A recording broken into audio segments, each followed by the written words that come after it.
You are listening to Inside the Hive on the All Hornets podcast network, one podcast feed with multiple shows, making sure that we cover the Charlotte Hornets from every single angle. If you like what you hear, please subscribe on Apple Podcasts, leave us a 5-star review. The All Hornets podcast network is affiliated with the Fans First Sports podcast group. Today's show, we are going to be reacting to a tumultuous week in Charlotte Hornets basketball. It was only a week ago since we last spoke. A lot has happened since then. Probably headlined somehow. Kai Jones isn't the biggest story here. Miles Bridges, there's been an update of sorts there. Unfortunately, not a positive one. But then mostly we're going to be trying to focus on some of preseason panic meter. Something we did last year. Talking about our panic meter on certain topics and players, and if it's running from a one being very low panic, 5 being absolutely panicking. And we've got a fun little ranking for that. But before I get to that, Chase, a couple of weeks ago, I challenged you to get a Mr. Beast Feastables bar for our next podcast. And I believe you've delivered. I have acquired this Feastables bar. See, it was actually pretty funny. I think this speaks to why the Hornets got partnered with Feastables for their jersey sponsorship, because the Crunch bar, which I imagine is very similar to the Nestle Crunch bar, was the only one that they had, and there was only a couple of them left. And it seemed like there was like 4 other flavors that they would have had in stock, but they were like completely sold out. Boxes were gone and everything. These were almost completely demolished or depleted themselves. So see there, yeah, that was one of the other ones that they had. It said like DNUTZ on the little barcode thing. I was like, I wonder what that is. Right. So today I went to the shop to buy milk. Right. And I'm in the queue to buy milk, and I get to the checkout, and on the right next to the checkout, I see the freaking Feastables being advertised. And I was not planning to get these for today's episode. This was a Chase job. Chase was going to get Feastables and tell me we're going to taste them live, but now I can join you with the separate flavors. So this is very exciting. We're going to bring you this. So before we get into our topics, we're going to go crack open here our Feastables. And we're gonna share some of our thoughts. This new jersey sponsor from Mr. Beast. I watched one of his videos today, by the way. First ever Mr. Beast video I watched. I want to say I'm probably not his target market. I'm probably about 10 years too old. But actually, you know what? It was pretty good. He was doing something where he flew on a plane from $1 and then flew on a plane for like $100 million or $100,000. I'm not sure. There was a lot of different types of plane journeys with different budgets, and I can see why people like it. So anyway, I'm gonna go for my these nuts here. Let's do it. I mean, I won't lie. I've already had some today, and I have some pretty strong thoughts. But I'm curious to get your thoughts. You're going for the crispy type. What are you making of this new Hornets sponsor logo? All right, so I think I probably should start by, I'm very partial to the like Crunch Bar style candy anyway. Oh yeah, it's like easily one of my favorite candy bars. So this is like pretty good. I'm actually pleasantly surprised at how much I enjoy this.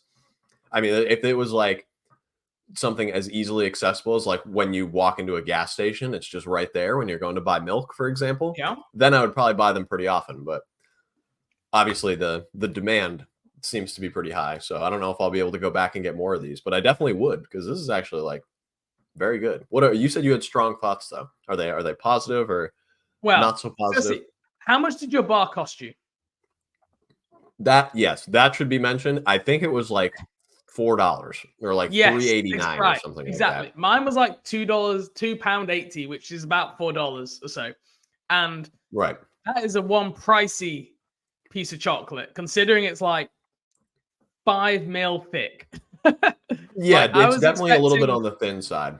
It is thin as well, and it is expensive. And this is a different thing, by the way. Like, oh yeah, look at that. That's like a piece of paper. Yeah. Listening to people eat chocolate is probably not great podcasting. This is the first time I've ever eaten on stream, so we're learning here. I have very strong takes. And it's been like 2 years. I feel like that's pretty good. Yeah, I have strong takes about American chocolate in general. Mainly that it just is terrible, all of it. I don't know what you guys do with your chocolate over there. It is awful. Hershey's Kisses, go throw it off the Niagara Falls. I'm just not interested at all. So this is actually better than some of the stuff you guys produce, but a few things I don't like. There is no like breakable seam. Do you know what I mean by that?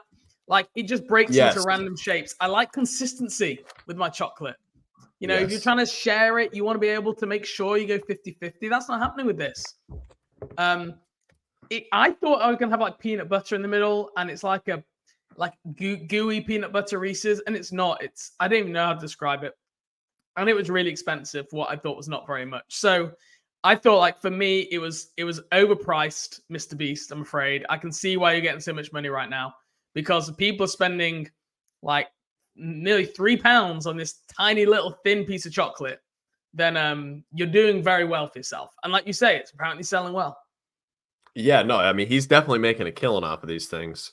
Just the sales, let alone what I imagine is a pretty lucrative jersey sponsorship as well. But yeah, I mean, the one other thing too is the packaging is very nice, but it's like you can feel that it is very easy to break just from the outside also. So it would definitely be something that you cannot have for very long without eating it, or else you are going to risk, like you said, just breaking it up into a million pieces because it doesn't come apart evenly. So it does taste good. You definitely got to give him that. So okay. I feel like that's the biggest thing. So well, that's what everyone tuned in for, was our Mr. Feastables review. We should probably get on to more basketball topics now because we are 6 minutes in. First thing I want to say, congratulations to a former podcast guest of Inside the Hive, Adam Spinella of the Game Theory podcast, Adam Spinella of the Box and One. If you listen to our pre-draft show, he came on, talked to me and Chase about some of the draft prospects this year. Adam has been hired by the Philadelphia 76ers as a scout and will now apparently be working in the same department as another former guest of ours, CJ Marcassini. So we are just bringing you a conveyor belt of Philadelphia 76er scouts. So whoever's our next guest is going to be, maybe they go on and work for the Sixers. But just a quick congratulations to Adam Spinella. It sucks because he was a great guest and I would like to have him back on next year. And because he got hired, Matthew Penny got hired, CJ got hired. Chase, I'm running out of like draft people to invite. Everyone keeps getting hired. This is not ideal.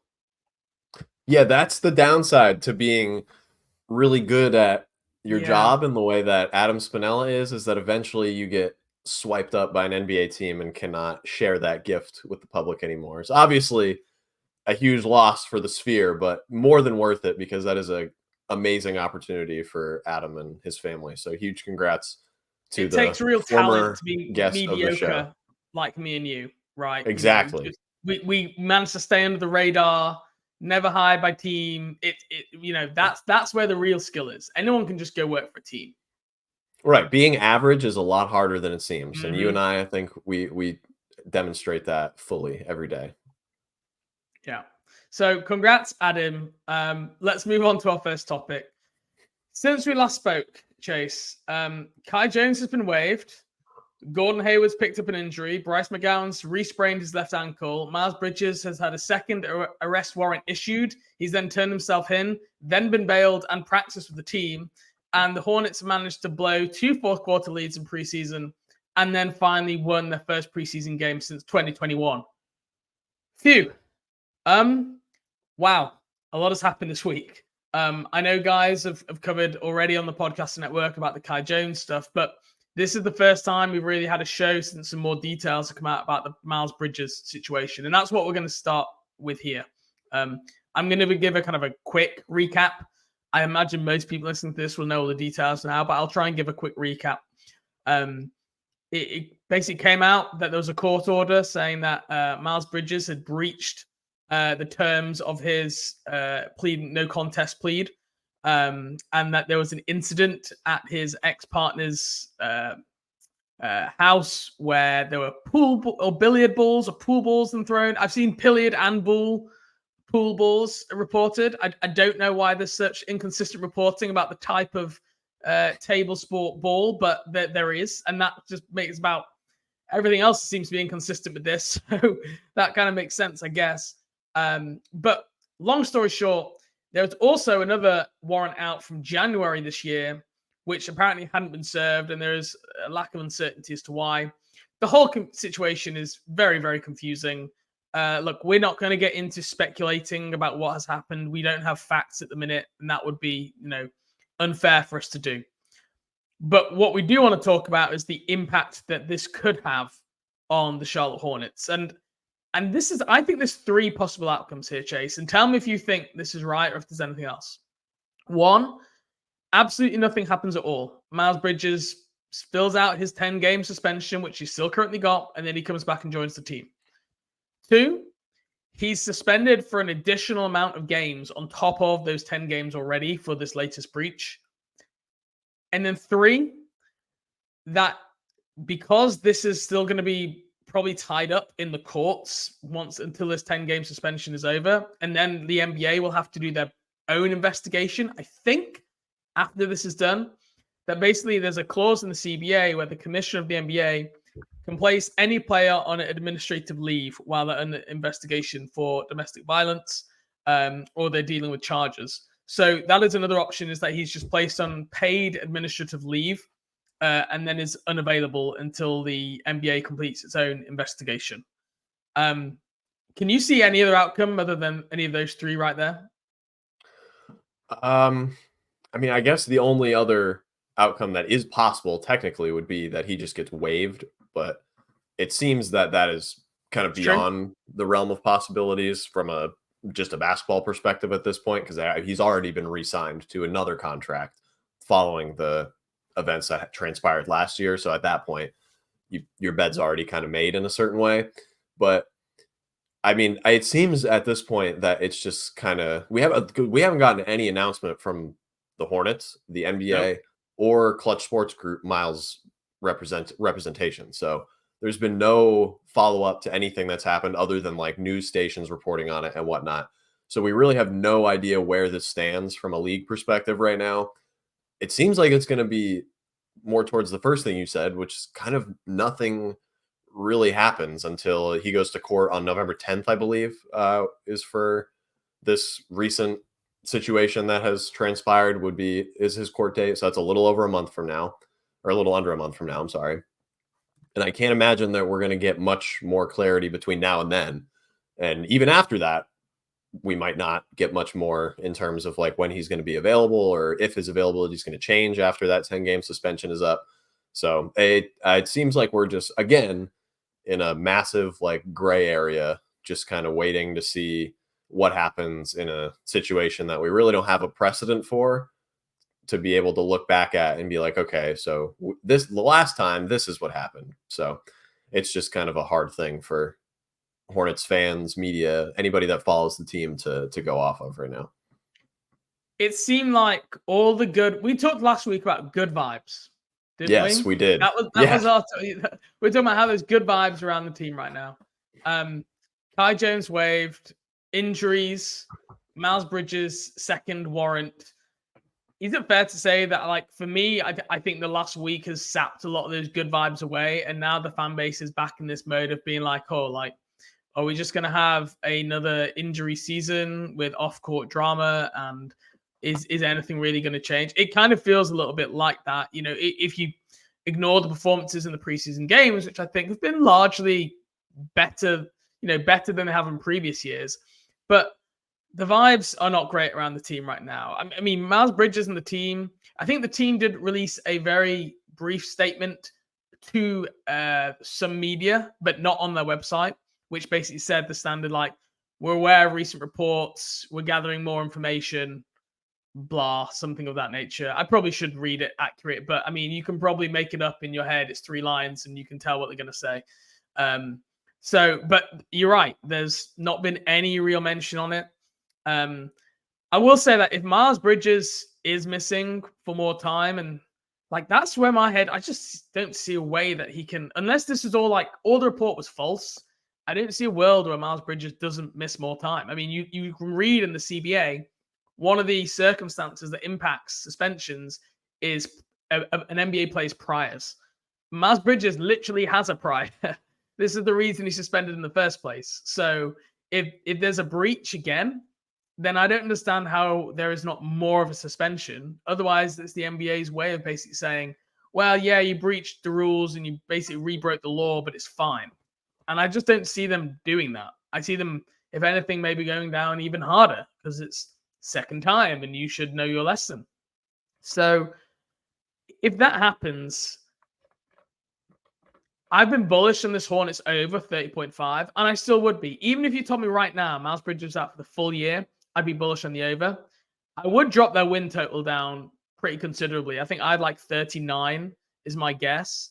I would maybe drop that down to like 36, 35, something in that range. Would you feel a similar impact there? Yeah, I mean, it's definitely worth a couple of wins. I mean, last year I don't think is fully indicative. Like you're not going to go from 40 or low 40s wins to high 20s or anything like that. But I mean, it's definitely worth. If you say you were pegging them at 43 wins, I think it's probably worth dropping it to like 40 or 41 at least, from a slightly above 500 to slightly below, just because losing a player that you penciled in for a starter, for most or at least a high end rotation player for all but those 10 games is a huge void to fill that you really can't do until at the earliest the trade deadline, when someone with a relative skill level comes available. That's only if that happens, or until next summer, which at that point the season's already over. So it'd be very tough to recover from that. But with that being said, they're still like a good team. That's a play-in caliber, I guess it would probably be, rather than playoff caliber with Miles. But it definitely hurts, and that is, we're in pretty much the exact same situation as like last summer, where it's just kind of like, this is a very important part of the team that is continuously having these like very serious situations arise, and then we don't know what's going to happen basically until it happens, which is not the easiest place to be in as a follower of the team, I'm sure. It's just a distraction, right? And that's what really is a distraction for the team, the coaches, everybody. I mean, that's why I was shocked that they had him back in the training facility. I think the same day he got bailed. Like, what do you think everyone is talking about at that practice, at the training camp? Like, maybe they're like super professional. It's just like when they come in, it's business. But like, there has to be a lot of people going around the room going, Miles is here, Miles, really, but what's going on? Like, that's got to be there. And when you're coaching, you're trying to get people ready to play games. You're trying to get people ready to win, and having that distraction there, the uncertainty lingering over the team. Now other players going, well, what's my role going to be if Miles maybe isn't here? Like, the whole thing is just distraction. And I will say one thing. There was a brief period of time when Miles Bridges changed his Twitter profile picture to Johnny Depp, who, for those who may not, I believe Johnny Depp got cleared of some domestic violence charges to his ex-partner in a big high-profile court case. I mean, talk about just like you're already a distraction. Irrelevant if this is true, not true. Just like, don't go doing that. Why are you drawing more attention to it? It's so infuriating people. And he changed it back. And I can guarantee you, his business manager, his agent, someone's calling Miles up going, Miles, what are you doing, man? Like, this is a terrible, terrible move from you in every aspect. No one wins from you doing this. And he changed it back, and it didn't really get picked up. But that was something I noticed, and it's something other people noticed. And it's just a weird move. This isn't a joke. Do you know what I mean? This is real life. This is serious. So irrelevant of this, if like it is all made up or it isn't, you don't go like tweeting it online with funny profile picture changes. Like, you've got to give it more respect than that. Yeah, it sucks to have to deal with situations that are this serious of an off-court perspective, when 29 other teams around the league, for the most part, are just having their preseason, figuring out who's going to be in the rotation, deciding who's going to make the roster, and then the Hornets are having to deal with stuff like this for the second year in a row. So not great. No, and look, we have to touch on it.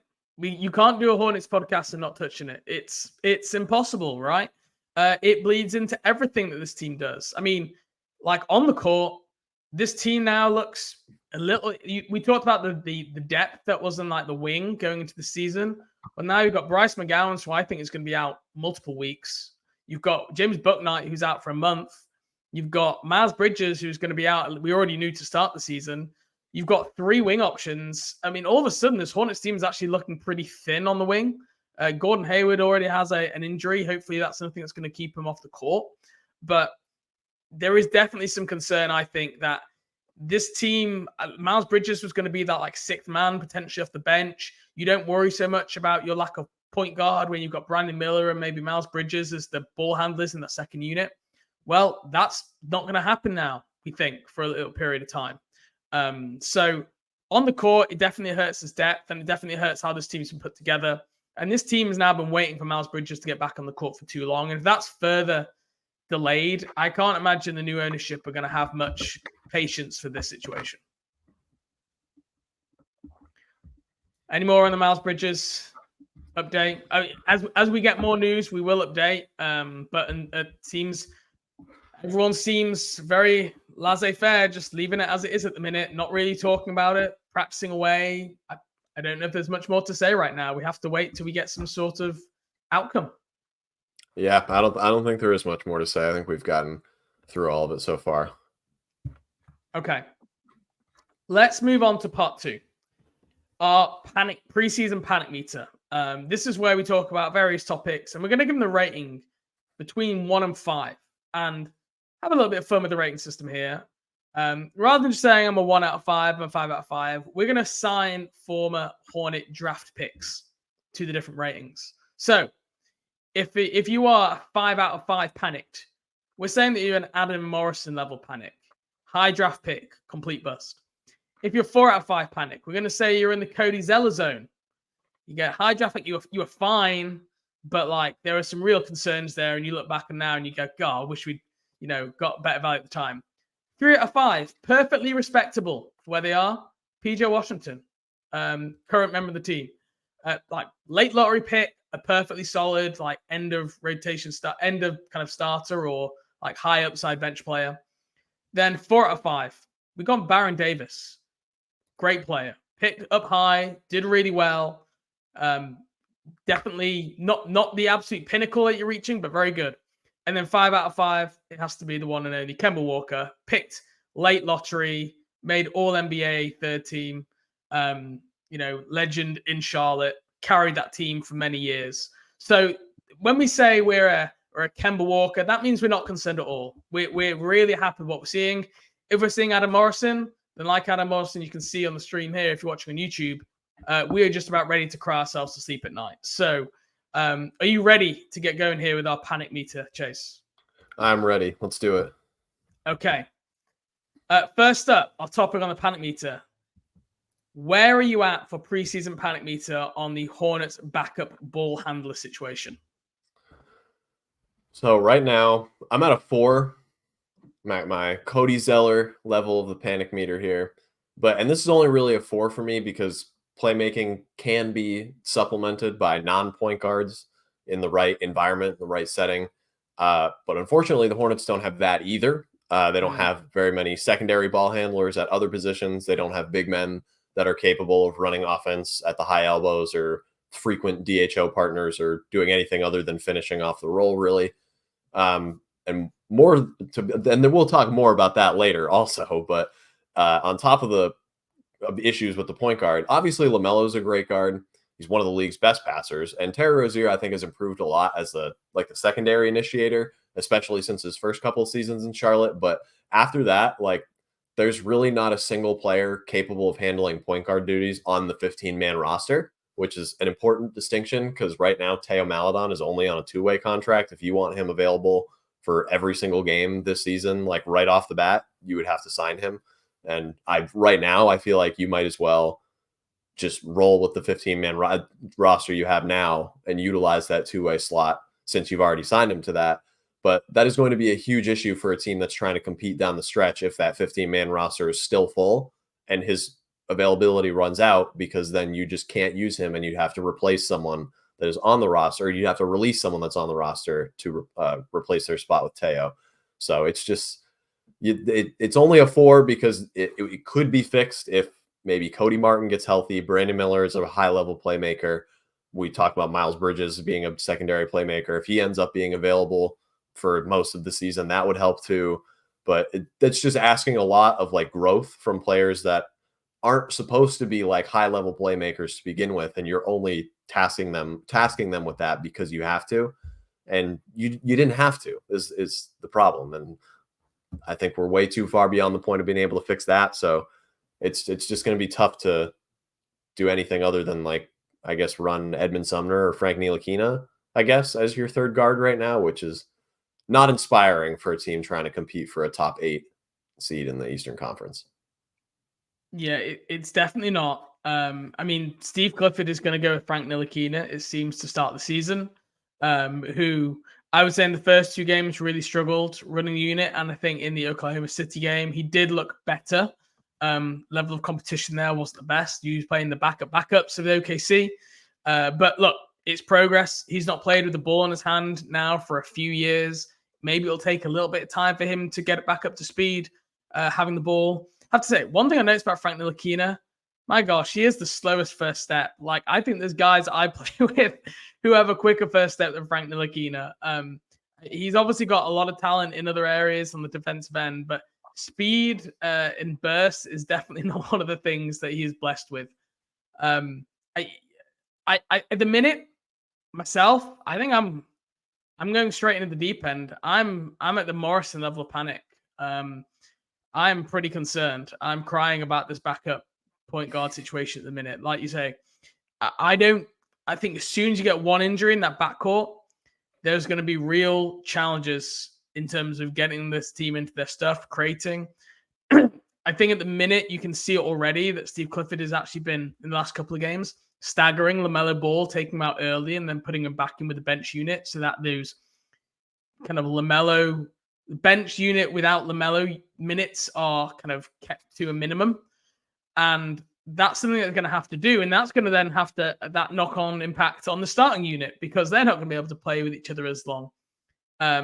And like we said, the hope here is that Ntilikina or Sumner, one of them comes out of training camp, or Maledon, who's been injured, unfortunately. And it's unclear how much of training camp Maledon got to do. He's missed all preseason, but it's hard to know if he was healthy in training camp or not. We've not really got that update.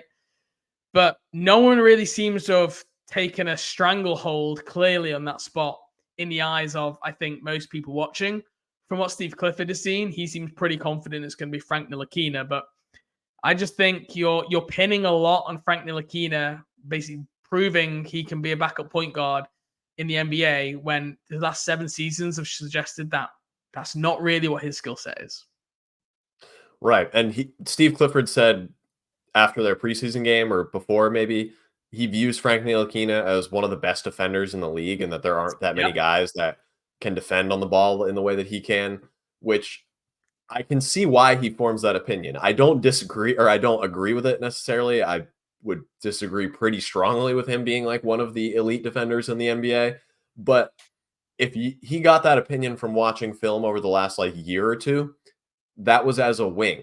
Like, Frank Ntilikina was not playing a guard with Dallas especially, but really ever since like his first or second season, he has been pretty exclusively like defending like 2s and 3s. I believe he logged like 1 or 2% of his total minutes last year at power forward with Dallas.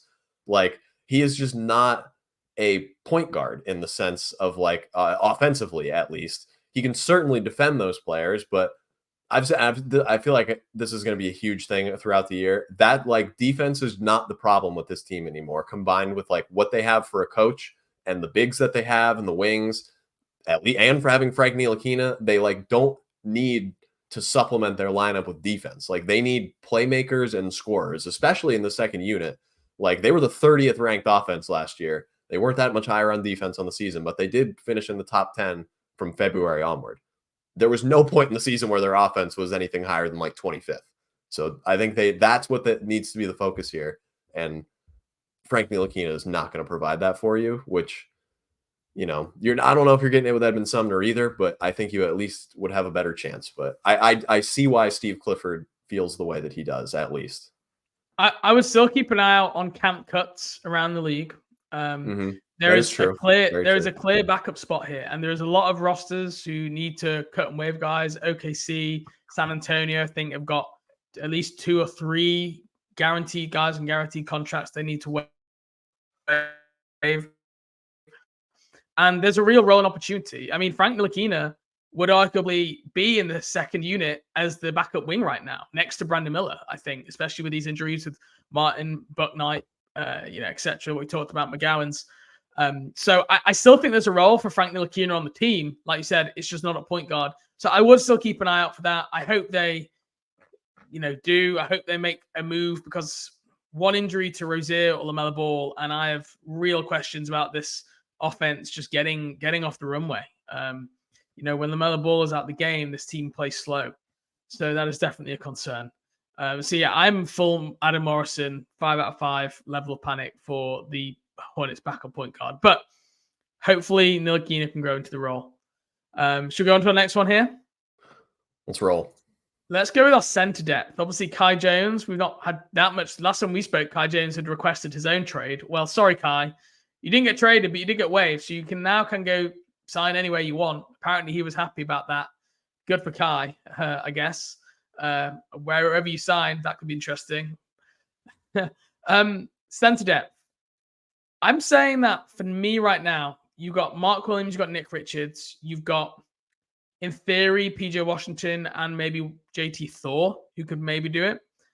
I'm saying that I'm a PJ Washington. So I'm going to say that I'm 3 out of 5. One, because PJ Washington is actually maybe the answer to why I'm a 3 out of 5 here. And also because I think just having a small ball center in PJ and JT Thor is not a terrible spot to be in. Nick has shown to be a pretty available guy. He came back after his ankle injury last year. Mark Williams even played with that thumb injury that he got early in the season. So I feel pretty good about those two. They're both young guys. They're not guys who are necessarily like knee issues or anything like that going forward, or foot issues. They're generally stayed pretty healthy. So I'm a 3 out of 5. I'm a PJ Washington for the center depth. But again, I would not rule out them looking to add here. I think I wrote earlier in the week, piece for allhornets.com, about them adding a potentially adding James Nagy. That is something that technically they can do. I don't think they will. I don't think they want to, but it is a possibility. And there are other, again, guys who could get cut in camp over the next week, who maybe they look at and go, yeah, we want to bring in that veteran big, because only having 2 traditional bigs on a Steve Clifford team, and Steve Clifford wants to have a third big in there. I'm at the exact same spot in my panic meter for the exact same reason. PJ Washington himself makes me significantly less worried about the lack of depth behind Mark Williams and Nick Richards. So it's very fitting that he is the level that we're at on the panic meter here. The only problem, though, is Steve Clifford just doesn't seem willing to do that. And I don't think he's going to unless he has to. But having that diversity in matchups, I think, that you can throw at people or other teams is a pretty significant strength that the Hornets could have, especially if JT can play center too, because then you just get a spacing 5 that you can put with PJ. JT is a off ball, roaming 5 with extreme length and athleticism that you can put out there as a weak side, discount, Robert Williams type of role almost. And then Mark and Nick obviously are massive drop defenders. So you could really do a lot, and you can match up with pretty much any team by putting any of those 4 at the 5. But it's just that, especially for Mark and Nick, if any of those guys go down, then you just have nothing behind, because you don't even have a big on a 2-way contract right now. Nathan Mensah's on an E10, so he's going to have to get waived in the preseason or given a standard contract, which does not seem likely.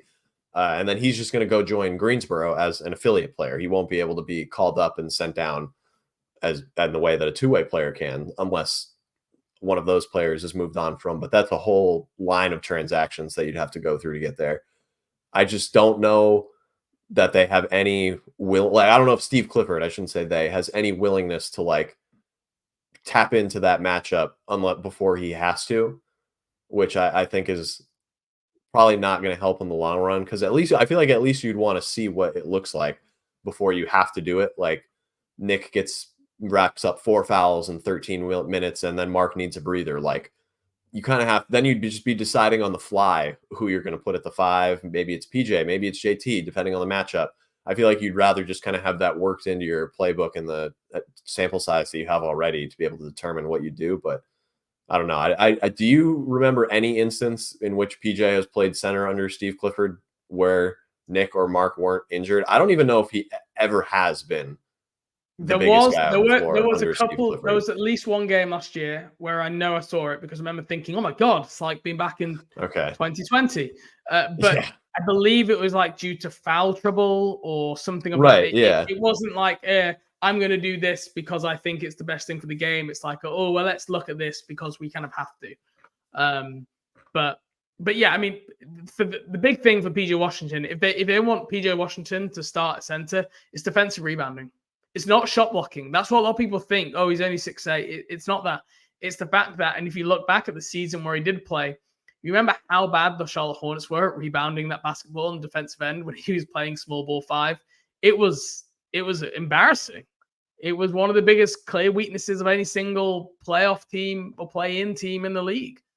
And that's the thing. And PJ Washington, I think he had, 30-something points the other night. He had a really good offensive game. I know at halftime he had 0 rebounds. I don't know what he finished with in the end, but that's the big thing for PJ is just being able to be active in the glass. And I know playing power forward, he's more out on the perimeter, so he's not going to get rebounds. And if he's playing center, but we have evidence that he does struggle on the defensive end when rebounding as well. So that's the biggest thing. And maybe, like I say, if you play PJ and JT Thor together at power forward and center, maybe that helps you a little bit because you've got 2 guys there who've got length and size. Although, again, JT Thor is not exactly a monster rebounder either. He's more long and rangy rather than some guy kind of who's going to be able to bring down 10 rebounds. So definitely an area for improvement. But yeah, it could be another position they look to support in through cuts or through another move elsewhere. Okay, next up, let's talk about let's talk about Brandon Miller. Brandon Miller, second overall pick. We've seen 3 games of Brandon Miller now.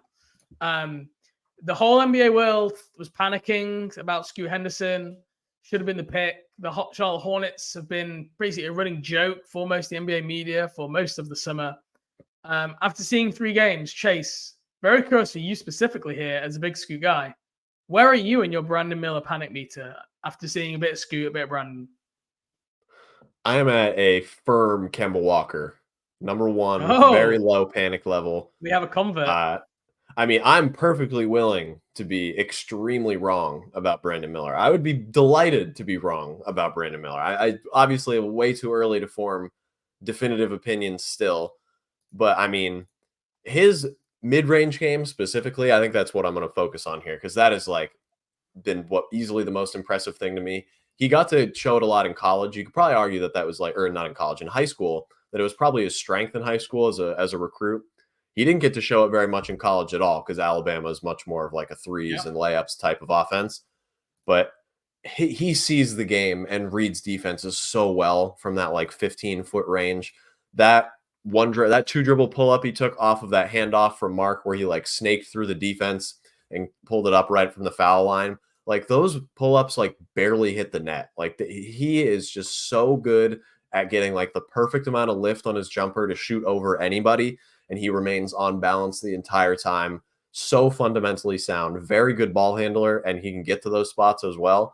Like the athleticism, I think, is still a concern with getting like all the way to the rim or with creating space from beyond the arc, which he has still struggled with efficiency from 3-point range so far. I believe he's still below 30% from 3 in the preseason, and obviously had a pretty rough go of it from deep in summer league. But I mean, the second level scoring and being able to weave his way to the basket and the way that, you know, a lot of these wing scorers that are all-stars or borderline all-stars average 25 points a game can do.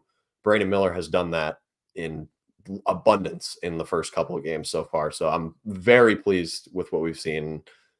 Pretty much no complaints or any negatives that I've seen across the first couple of games, apart from like general rookie mistakes of defensive lapses or bad passes or shots or something like that. Yeah, he got back cut by Aaron Wiggins last Yes, night. yeah. Really badly I was in the thinking first of one that was quarter. pretty, yeah. That was rookie, you gotta pay attention there. Your head's got to be on a swivel a little bit more. Well, how tables have turned because I'm a 4 out of 5. I'm a Baron Davis on Brandon Miller. Okay, I have a very, very low level of concern, but I think the big thing for me is for Brandon Miller to be a number 2 pick. worthy player. Like, he has to be not just like a good outside shooter, he needs to be an outstanding outside shooter. Because that was one of the big things, one of his big selling points. And I still believe that's what he'll be.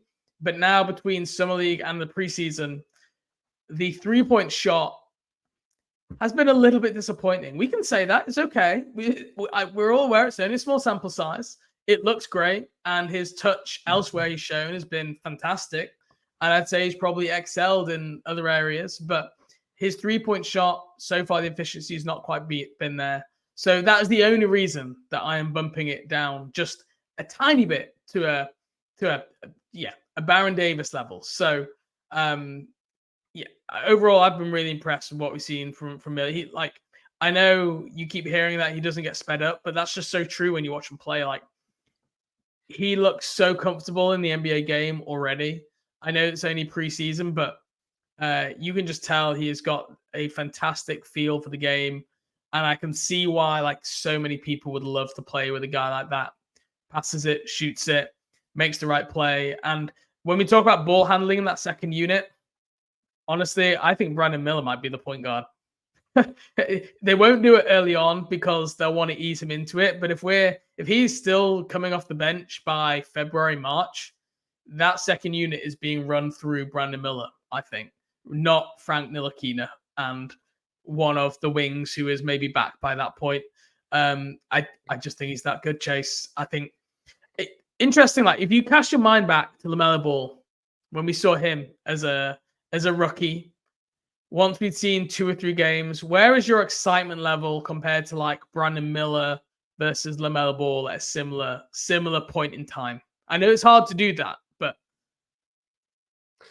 see, I think LaMelo, just given the flair and creativity that he plays with, was probably a little higher, and maybe just like the general like media hype train that surrounded him. I mean, I also had him ranked higher as the number 1 player in that class, so I would probably be pretty solidly LaMelo there. But that's nothing against Brandon Miller. I mean, like, he has been super good so far. LaMelo was like the thing. Like, I think this was like the second preseason game. He threw that like 3/4 court underhand assist that went over the entire defense to Malik Monk for like some crazy dunk, and it was just like, okay, this guy does not play basketball in the way that most other people play the game. And Brandon Miller doesn't have that same level of uniqueness to him, but boy, do we need like an all-star wing scorer in the city of Charlotte. Because like, when was the last time that this team had a guy on the wing that we think projects to be like as good as Brandon Miller at that size as like a shooter and playmaker that this stage in their career? Like, you're going to be getting him for his prime years, and he's already this like smooth, patient, like confident. He seems like he has requisite toughness on defense to be like a competitive winning player. He can defend. Yes, he very much can. I talked about this at Norris in the pre-draft process. I said, like, I think he's one of the most underrated defenders in the draft. I think he's a really good defender. He challenged absolutely everything. He can switch. He was an interior presence, even at size 6'9", but also like long enough on the outside. We saw that chase down block I think he had in maybe the first preseason game. When was the last Hornets wing you saw do a chase down transition block like that? Like those skills are reserved normally for like some of the very best wings in the game. I'm thinking Paul George, LeBron James, Dwayne Wade, Gerald Wallace, probably a guy who Charlotte Hornets or Bobcats fans will know. You know, those chase down blocks from behind where you catch people, you have the motor, you read the game to know what time you have the length, you have all these things. And he has that. And he's shown a little bit of athleticism. We all saw the dunk, right? Which could have been the highlight of the year. I jumped up so hard when that happened and like threw my hands down that I thought I re-broke my little finger, which I broke playing basketball earlier this year because I like hit into my metal belt buckle. And I was like celebrating / absolutely. And then I wasn't even sure if it counted or not. I was so confused. I mean, that dunk was absolutely mega and we saw it a little bit in Summer League. He had that massive dunk in Summer League too. So I think he's looked really good to me. Really. In fact, I'm going to bump it up to Kemba Walker. I don't want to be I don't want to be anywhere else other than all in on Brandon Miller. So I'm bumping it up to Kemba Walker. Baron Davis, you're good, but I'm bumping it up. I think Brandon Miller has less holes in his game now than LaMelo did as a rookie. I'm not saying he's going to be better, but I think he's a better all-round player. And I think from a coach's point of view, he will make less mistakes than LaMelo Ball will do. I think that's always like guaranteed, but probably won't be able to maybe take over the game as much as LaMelo Ball can do. Even as someone who really liked LaMelo at the time, and especially now, I think I probably agree with that. Like, I don't think the gap in playmaking is as big as the gap as where Brandon Miller is now defensively to where LaMelo is defensively, or in terms of his shot selection or anything like that. So I actually think I would agree with that. And I mean, that is the exact type of player that's going to fit well in a Steve Clifford Grand team. So I'm very excited to see him get going. Would not be surprised at all if he's playing like huge, like starter level minutes, basically, but even off the bench, even after like 2 weeks of the season. Wouldn't surprise me at all if he's a starter by the deadline. Nope. Okay, next up, panic meter. Preseason injuries. We talked how a week ago we were like, oh, the injuries aren't so bad. You know, all the guys who are hurt are just guys who are like on the fringe of the rotation. Things have changed. Gordon Hayward has a foot injury, but he is back pre-practice today, and he's back to be available for later this week as everything goes to plan. Bryce McGowan's, we don't have a timeline yet, but I'm telling you, he's in a boot, and he's going to be out multiple weeks. I can almost guarantee it. That ankle sprain in the Thunder game, that looked like it hurt when he stepped on Nick's foot. His ankle bent like very close to like a 90-degree angle. That on was a re-sprained ankle. Exactly. Yeah, that's going to take a while. He immediately like waved his hand to the bench like, I need a trainer, like sub me out. That did not look great. So where are you at? Where are you at with injuries right now? How concerned are you a week on? I mean, it seems like we just like spoke all of this bad luck into existence, because I mean, I got to be at like a 4 by now, because the Gordon Hayward thing specifically doesn't really worry me. Obviously, the fact that it's like a labeled injury means that it's possible that it's something significant-ish, or that's not something that he's just resting, basically. But part of me, a bigger part of me, believes that it's just like veteran rest for the preseason. I believe you can only list players as out for rest like once or twice or something like that. So maybe that's why, just in case they wanted to keep him out for the rest of the preseason, they were just like, oh, because I think it's right foot discomfort is the official listing that he has. Which is always a scary listing to me, because I'm like, well, what does that mean? Like, and my head always goes straight to, oh no, there's a lingering stress fracture, which has been getting, now he's ramped up and playing basically every day. There's an injury. But from what I understand, and people, I didn't see this in that first game, that apparently after one of the plays, he kind of came up a little bit gimpy, and it did actually happen in a play. So it was, I think that's good news, that it's not just that as soon as he's ramped up, he's got foot pain. Something actually happened, which hurt it. But we don't have any detail exactly on what that was. Yeah, and I think for now, we can at least be relatively optimistic, because Steve Clifford has all but certainly said that he's going to play Thursday. He didn't say definitively, but leaned strongly towards him going to play against Boston later in the week. So should be good. Get another preseason game in there, and then if he plays that game, we can assume that he's going to be available opening night as well. But I mean, for Cody Martin, that's where the panic meter rises up. Bryce McGowan's obviously is going to be out for what we'd imagine is like a couple weeks. And then Teo Maledon and Leaky Black, 2 of your 3 two-way players who would be playing at like the end of these games right now in garbage time in the preseason, getting to like prove themselves and maybe graduate off of that 2-way contract, or at least show that they can play in the case of emergency, just kind of popped up on the injury report one day before the preseason opener against Miami, didn't travel with the team on the road games, and have not been ruled available for any of the games since. So it's just a lot of like small parts that add up to being pretty significant, especially now that Bryce McGowan's has been re-injured again. Because at the time last week, we were like, okay, he'll maybe miss this first game and almost certainly be back for the second one. And that did happen. We were right about that. He looked pretty much fine up until he got hurt again. But now it's just going to be a much longer time off period for him. Who's the backup shooting guard on this team?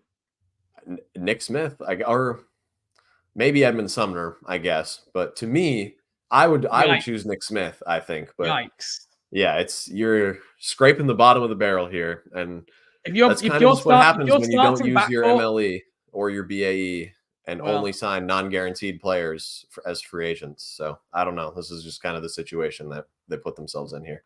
the second unit backcourt to start the year could very possibly be Frank Ntilikina and one of Nick Smith Jr. or Edmund Sumner, which is less than ideal, we would say. You I could don't say know what that. is this preseason, Chase. I don't know if I'm the only person suffering this, but whenever anybody has any form of physical contact with another player or falls on the ground, I have a chill go through my entire body because this last year I've just become programmed, not even longer than a year with Gordon Hayward and LaMelo Ball, last 3 years, that someone's just going to get hurt. You know, the Hornets have been cursed with serious injuries at the start of the season before. Nick Batum did it in one of the first games of the season. Michael Gilchrist. I can't. I don't know if I can do this for 82 games, Chase. Watching like every time anyone hits the ground, I'm like, oh my god, he's out. He's done. He's done for the year. You know, I'm thinking about who they're gonna have to try and sign off the scrap heap. I just think I need to like get back on the bike. You know, I'm just having like PTSD from injuries from the last 3 years. This isn't healthy. I need to speak to someone. No, this is just life as a Hornets fan. I think we just got to adjust. This is just what happens, it seems. So it's I don't know how significant it can get, really, like unless another significant player in the rotation gets injured. But I mean, it's about as like dire of a situation you can get in terms of like regular season depth for your non-rotation players as it can Yeah, be, without, because like pretty much everybody that's not in the rotation right now is injured yeah, other that's pretty than much it. Nick Yeah. Smith. Like that's pretty, like everybody else is playing already. Like, so if someone gets injured, like there are like three guys that can come in. Like it's a I'm very short list hopeful. that we're running here. I'm hopeful they can get a couple back before this Thursday game. Like maybe a Maladon would be nice to have him back to be able to see him at least a little bit in preseason because Mhm. I still think he's got a chance to potentially stake a claim for that role. I think he's the one reading the tea leaves who might be maybe closest to being back, apart from Gordon Hayward, that is. But yeah, we'll have to have a see there. But yeah, with preseason injuries, I'm in the Zeller zone. I'm a 4 out of 5 again. They can't afford for any more people to get hurt because they're already down to guys who you never thought would be in the rotation, potentially being there on night one with a one position. That's probably just about doable. But yeah, we can't have any more. So no more injuries, please. Touch and wood here. Okay, last couple more to go. Do you want to do LaMelo Ball or Mark Williams next? Hmm. Well, we'll save the best for last, quite literally. We'll leave LaMelo for the end, and we'll touch on Mark here first.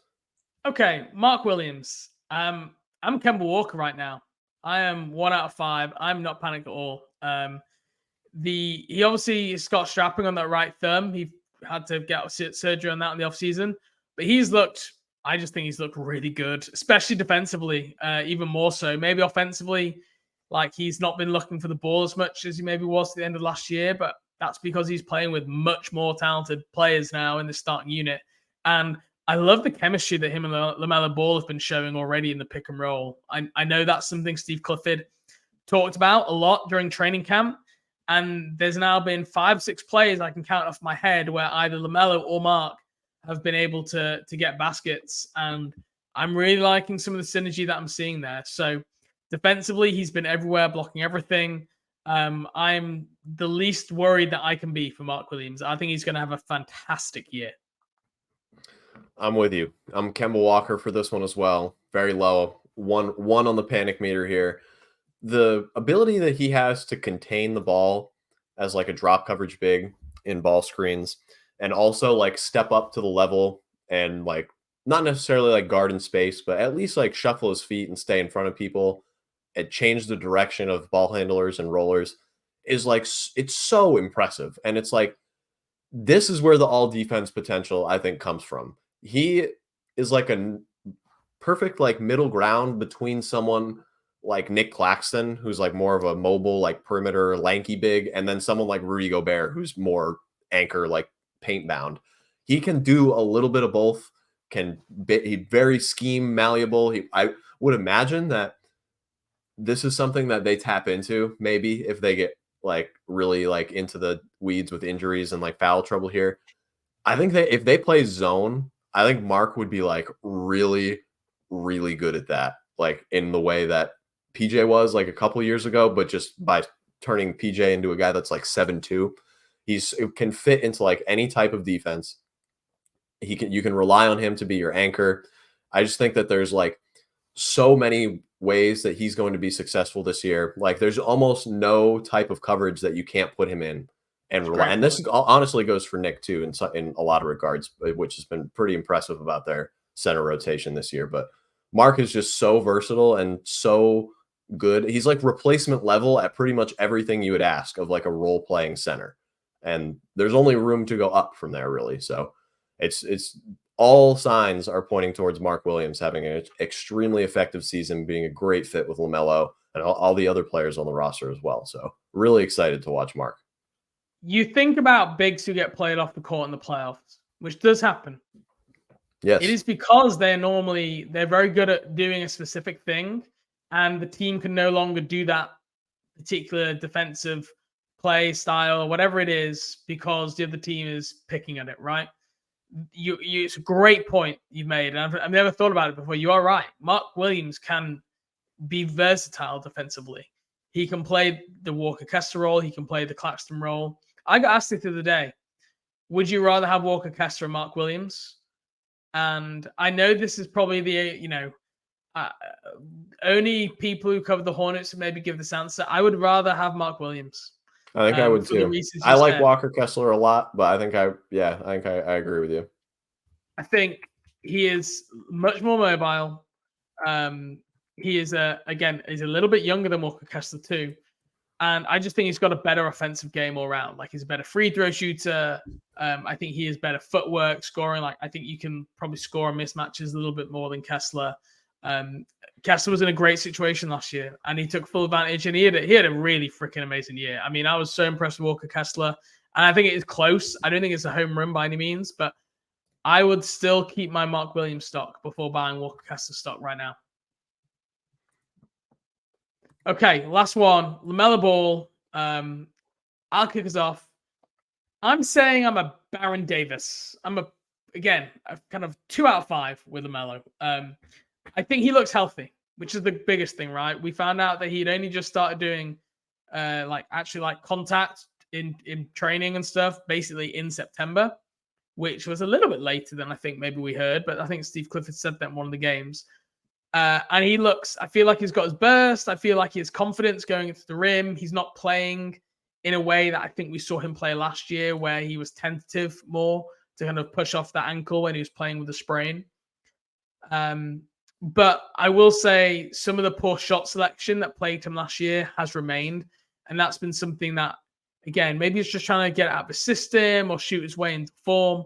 But overall, his impact on the game, I mean, he makes so many mistakes, but it's still you look at the full body work and it's like, wow, you have got your fingerprints all over this game. You are dictating everything both teams are doing, and you kind of have to live with some of those mistakes. It's a little bit like Russell Westbrook, different player, but Westbrook came with certain things that you just had to go, yeah, he doesn't do that, but he does all these other things, and he impacts the team so much.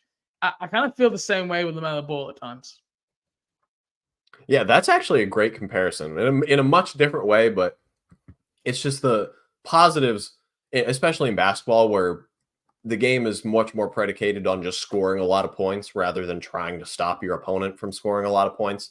It's just the positives are always going to outweigh the negatives for LaMelo. And the biggest thing for me so far, too, is that confidence driving towards the rim and finishing, especially through contact. His handle looks great, too. I think he maybe looks a little bit maybe not shiftier, but at least much more in control of his body when he's in traffic, especially. The crossovers are just as quick and sharp and decisive as they always have been. So like you said, the burst and quickness is all the way back, it seems, from that ankle injury. He definitely hasn't shot well. And the starters have, for the most part, like completely outperformed the opposing starting lineups that they've played against, both OKC, which was obviously a depleted lineup, but still, and then Washington and Miami, which were mostly healthy. They've outplayed those team starters in all of those games, like pretty much handedly. But they haven't shot well, and especially LaMelo. His three has been very off so far in the preseason. So I think is obviously going to come around, but maybe the shot selection is contributing to that a little bit too. But at least right now, the ability to withstand contact, or at least the ability to seek it out and not shy away from it, is a huge thing for me, because he's never been like a bad finisher, like touch wise. It's just the ability to finish among the trees and withstand that contact from guys that are a lot bigger than him hasn't always been there. And if he's not going to get like a lot stronger, like at least being confident enough to use that touch would help a lot. And it seems like he's getting there. Yeah. At the rim so far in preseason, LaMelo Ball is 8 of 12. So again, shooting a really good percentage at the rim. On dribble jumpers, he is 1 of 10. So that's where you've seen the inefficiency there. And we have a good track record to know that LaMelo Ball is good off the dribble. So again, I'm not really concerned about that. I think that is maybe rustiness, maybe being like getting your wind back, which obviously sometimes your shots can be a little bit off. Again, I've said this before. If he just dialed back, some of these dribble jumpers are just not good shots. And I made a post about this the other day when he took, I think, a transition 3 with 21 seconds on the shot clock. And then Sam Vecini had on his podcast, he spoke about the exact play. I was literally just going to say, Sam gave you a shout out with that one. That was so funny when I was listening to that podcast, and I was like, wait, that's the exact tweet that I saw James post like 12 hours ago. But yeah, a lot of early shot clock, like, and especially like the deep threes that aren't like wide open. It's just like, it's different if you're off the catch and nobody's in front of you and you're in transition or something. But if there's any amount of difficulty, just run an offense, which, well, you've heard what Steve Clifford said. He wants the ball to hit the paint before pretty much every shot. Like, unless it's like a wide open, very, very sound goal to have as a successful offense. And there are just too many possessions where he calls his own number a little bit too early. But I saw a really good quote the other day that I think is fair, because I'd say that I'm probably like more. I criticize LaMelo Ball more now, probably like more than most, and he's the team's best player by far. And this is a quote. This I saw from the Ingham rugby play the other day. He was talking about a different thing altogether, but he said, as ever, the tallest tree catches the most wind, and he seems to catch a fair bit. And I think that's fair with LaMelo Ball. He is the tallest tree, and he does catch the most wind because his weaknesses are really apparent and they're really clear, and they're so easy to fix. Some of them. This is a shot selection thing. This isn't mechanics. This is just a decision-making thing that you can spot on film, that you can, get from your coaches and your vets. But look, I'm not worried at all, really. Like I said, I'm a Baron Davis. I'm feeling pretty good about what I've seen from LaMelo Ball so far. He's going to stuff the stat sheet this year: points, rebounds, assists. I've no doubt about that. So, yeah, overall, it's been a good start, and I think there's been a level of improvement up from what he played last year, despite the counting stats being up last season. I think he's been better in this preseason. Agreed. Defensively, especially, has taken a huge step forward. Great. We should have mentioned that. We should have mentioned the defensive stuff. Absolutely. Clearly making more effort on that end. Yeah, him and Mark have developed you mentioned it on the offensive end. I think it works defensively as well in ball screens and in handoffs and stuff. LaMelo seems to have like much more, I guess, aggressiveness in jumping out to help and making sure that he closes out on defenders when he gets stuck behind a screen or something like that. So, I mean, that's been noticeable in the preseason. So you imagine that's going to tick upwards a little bit more even in the regular season, and if they get lucky enough to make it to the postseason. So that is, other than the finishing, is probably my favorite thing that I've seen from him so far this preseason. Yeah. Okay, Chase, that pretty much does it for us here. Next episode is going to be out next Tuesday morning, a week from today. Working on it in a minute. It's not 100% confirmed, but it's 90% there. Going to have a guest we've had on before. Should hopefully be Sam Purley from Hornets.com. He joined us last preseason to talk about previewing the season a little bit. So we're looking forward to having Sam on here. And by, I think, next week is going to be the 23rd of October. And that means we'll be just 3 days out from the Hornets' first regular season game. But at that point, their last preseason game will finish. That's against the Celtics. And I'm just counting down to the big day. So, Chase, I will catch you next week, and hopefully we'll have Sam on board as well. Thanks, everybody, for listening. See you then.